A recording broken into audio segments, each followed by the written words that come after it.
제 채널을 오랜 동안 보아오신 분들은 이미 아시겠지만 저는 올해로 결혼 13년 차가 되었고 초등학생 아들이 한 명 있습니다. 이 아이를 낳을 당시 제가 궁금해하던 것이 한 가지 있었어요. 과연 우리의 어머니들은 아이를 낳을 때 어느 정도의 고통을 겪으셨을까?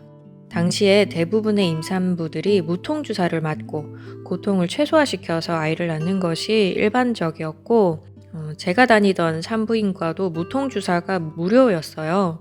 무료로 맞을 수 있었는데 그거를 제가 거부를 했던 겁니다. 그 고통의 크기가 얼마나 되는지 알고 싶어서. 지금은 너무 후회를 해요. 왜냐면 제가 상상할 수 있는 고통의 크기가 아니었거든요. 혹시라도 앞으로 아이를 낳을 계획이 있으시다면 되도록이면 무통주사를 맞으시기를 권유드립니다. 정말 말로 표현할 수 없는 상상을 초월하는 아픔이었어요. 제가 유도분만이었는데다가 아이 머리가 굉장히 큰 편이었거든요. 그래서 남들보다 더 아팠던 것도 있긴 한데 오죽하면 담당 의사 선생님도 저를 보면서 왜 무통을 안 맞냐고 후회할 거라고 뜯어 말리셨었거든요. 아무튼 제가 이 이야기를 왜 하냐면 저는 제가 아이를 낳던 그날이 제 생애 가장 까칠하고 가장 날카로웠던 날이었어요. 남편이 제 손을 붙들고 위로해 주려고 했지만 전혀 도움이 안 됐고 나중에 보니까 제가 제 손톱으로 남편 손을 다 잡아 뜯어놨더라고요. 상상을 뛰어넘는 고통 속에서 악을 쓰고 괴로워하며 내가 무슨 짓을 하고 있는지조차 모르는 그런 시간이었습니다. 물론 지금 너무 잘 자라주고 있는 아이를 보면 굉장히 감사하고 행복하고 내가 저 아이 없으면 과연 살 수 있을까 싶을 정도로 아이를 사랑하지만 솔직히 말해서 그날로 다시 돌아가고 싶은 생각은 추호도 없습니다. 제가 말씀드린 이 예시가 여러분에게 와닿을지 모르겠는데 여러분이 만일 나르시시스트와 함께 있다면 그들의 평소 성격이 마치 큰 부상을 당해 고통을 겪는 사람들과 비슷한 방식으로 작동하는 것을 볼 수 있습니다. 이들은 평소에 늘 신경이 날카로워져 있죠. 물론 만만한 사람들 앞에서만. 나르시시스트들은 아주 사소한 일로도 버럭 화를 내고 공격하려 드는데 정작 상대방은 도대체 왜 저런 반응을 보이나 그 이유를 몰라서 의아해지는 그런 상황을 자주 겪게 됩니다. 심지어 상대방이 배려해주고 위로해줄 때마저도 기분 나빠하고 상대를 공격하는 일이 있어요. 마치 제가 아이를 낳을 때 제 남편의 손을 다 잡아 뜯어놓은 것처럼 말이죠. 너무나 사소한 비판, 대수롭지 않은 말들에 펄펄 뛰는 그들의 모습을 보면 우리는 깜짝 놀랄 수밖에 없는데요. 이것을 자기애적 상처라고 합니다. 겉으로만 보면 나르시시스트는 자신감이 넘치고 자기 잘난 맛에 사는 사람처럼 보입니다. 그러나 실제로 그들의 자아는 몹시 허약해서 남들이 아주 조금만 비판해도 매우 예민하게 반응하죠.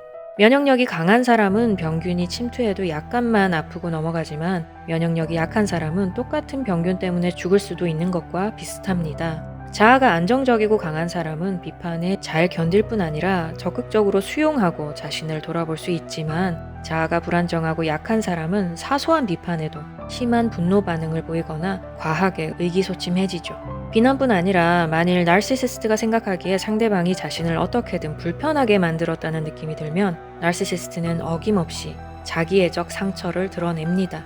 상대방이 자신과 똑같이 생각하지 않거나 자신의 지시를 거절했다거나 자신의 말을 잊어버렸다거나 아니면 관계에서 이별을 고했다거나 그들이 생각했을 때 자신을 모욕하는 것 같은 그런 말들을 들었을 때 이들은 그 상황을 건강한 방식으로 해결하려고 하기보다는 이런 식으로 말합니다. 너 나한테 왜 이러는 거야? 왜 이렇게 날 괴롭혀? 나르시시스트들은 마치 한 마리의 웅크린 고슴도치처럼 방어적인 태도로 세상을 대하고 비판에 아주 민감하게 반응합니다. 이들은 한순간도 경계를 늦추지 못한 채 살아가는데 누구나 언제 어디서든 자신을 경멸하고 깎아내리고 비난하고 공격해올 수 있다고 믿고 있어요. 합리화, 부인, 역비판 같은 방어 기제들을 통해 늘 방어 태세를 유지하며 살아갑니다. 쉽게 말해서 다른 사람들 모두가 자신과 똑같은 생각을 갖고 남들을 끌어내리려 애쓰며 살고 있다고 믿는 거예요. 사람들이 어차피 날 경멸할 거고 무슨 수를 써서든 나를 무시할 빌미를 찾아낼 것이며 언젠가는 날 공격할 거야. 그러니 그런 일이 일어나기 전에 내가 먼저 방어하고 내가 먼저 공격해야지 라는 생각이 늘 머릿속에서 떠나질 않는 거죠. 이런 생각들 때문에 나르시시스트들은 평소에 아무 문제가 없을 때에도 다음과 같은 행동을 합니다. 자신의 결점은 대수롭지 않은 것으로 취급하면서 반면에 남의 결점은 심각하게 부풀리고 자기 잘못이 명백한데도 뻔뻔하게 변명을 늘어놓거나 그것을 아예 부인하기도 하죠. 자신의 견해를 반대하는 사람에게 거리낌 없이 불쾌감을 드러내고 논점과 전혀 상관없는 것들을 끄집어내 엉뚱한 비판을 퍼붓습니다. 나르시시스트는 이렇게 자기 방어에 몰두하기 때문에 매사에 지나치게 예민하고 신경질적일 수밖에 없어요. 상대방이 오랜 시간 숙고 끝에 조심스럽게 꺼낸 충고나 비판도 나르시시스트는 받아들이지 못합니다. 자신을 향한 적대적인 공격으로 간주하고 부적절한 분노를 표출하며 상대방을 모욕하고 증오하거나 반대로 아주 의기소침해지죠. 또한 상대방이 전혀 악의 없이 한 농담조차 모욕으로 받아들여서 분노하고 상대를 공격하기도 하는데요. 여러분이 그들과 함께 일상적인 이야기를 하다가 유쾌하게 웃으면서 아니 이것도 할 줄 모른다고? 라고 농담을 했다가는 전혀 예상할 수 없는 난처한 상황에 처하게 될 수도 있으니 조심하셔야 합니다.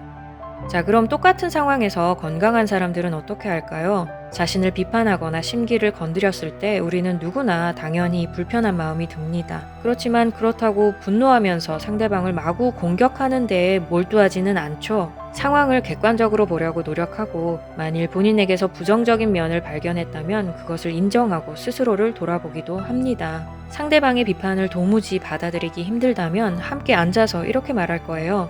내 생각을 한번 얘기해 볼 테니까 내 이야기를 듣고 나서 너의 생각은 어떤지 다시 한번 얘기해 봐. 우리 어쩌면 합의점을 찾아낼 수 있을지도 몰라.